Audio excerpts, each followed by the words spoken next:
দীর্ঘ ৬ বছর পর ৯ সেপ্টেম্বর অনুষ্ঠিত হতে যাচ্ছে ডাকসু ও হল সংসদ নির্বাচন। নির্বাচনের তফসিল ঘোষণার পরপরই নির্বাচনী আবহে উৎসবমুখর হয়ে ওঠে ঢাবি ক্যাম্পাস। ডাকসু নির্বাচন ঘিরে চলছে প্রচারণা। বুধবার বিকেল ৫টা পর্যন্ত মনোনয়নপত্র জমা দেওয়া যাবে। এরপর যাচাই বাছাই শেষে ২১ আগস্ট দুপুর ১টায় প্রকাশ করা হবে প্রার্থীদের প্রাথমিক তালিকা। মনোনয়ন প্রত্যাহারের শেষ সময় ২৪ আগস্ট দুপুর ১২টা এবং চূড়ান্ত প্রার্থী তালিকা প্রকাশ হবে ২৫ আগস্ট বিকাল ৪টায়। এদিকে ঢাকা বিশ্ববিদ্যালয় কেন্দ্রীয় ছাত্র সংসদ ডাকসু নির্বাচনে প্যানেল ঘোষণা করেছে জাতীয়তাবাদী ছাত্রদল।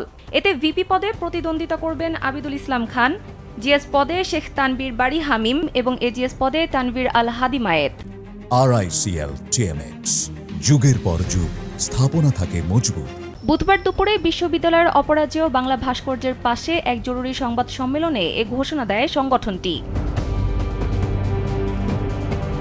ডাকসুর ২৮টি পদের মধ্যে ২৭টি পদে প্রার্থী ঘোষণা করেছে ছাত্রদল। তবে এই প্যানেল ঘোষণা করলেও বাংলাদেশ গণতান্ত্রিক ছাত্র সংসদের পর একটি পদে প্রার্থী দেয়নি ছাত্রদল। ২৪ জুলাই আন্দোলনে ছাত্রলীগের হামলায় গুরুতর আহত শিক্ষার্থী সানজিদা আহমেদ তন্নির প্রতি সম্মান জানিয়ে সংগঠনটির গবেষণা ও প্রকাশনা সম্পাদক পদে কাউকে মনোনয়ন দেওয়া হয়নি।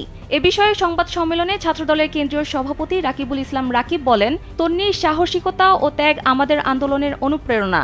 তার প্রতি সম্মান জানাতে এ পদটি শূন্য রাখা হয়েছে। সোমবার ডাকসু নির্বাচনে গবেষণা ও প্রকাশনা সম্পাদক পদে মনোনয়ন জমা দেন জুলাই অভ্যুত্থানে আহত হওয়া সেই সানজিদা আহমেদ তন্নি।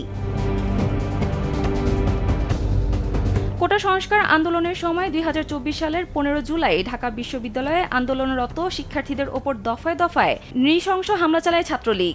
এ হামলায় আহতদের একটি বড় অংশ ছিল এই নারী শিক্ষার্থী। ঢাকা বিশ্ববিদ্যালয়ের ভিসি চত্বরের সামনে ছাত্রলীগের হামলায় রক্তাক্ত হন তন্নি। তার রক্তাক্ত চেহারার ছবি সামাজিক যোগাযোগ মাধ্যমে ব্যাপক ভাইরাল হওয়ার পরই আলোচনায় আসেন তিনি। তার ওই রক্তাক্ত ছবি হাতে নিয়ে অনেকে আন্দোলনেও নামেন। সানজিদা ইসলাম, কালবেলা।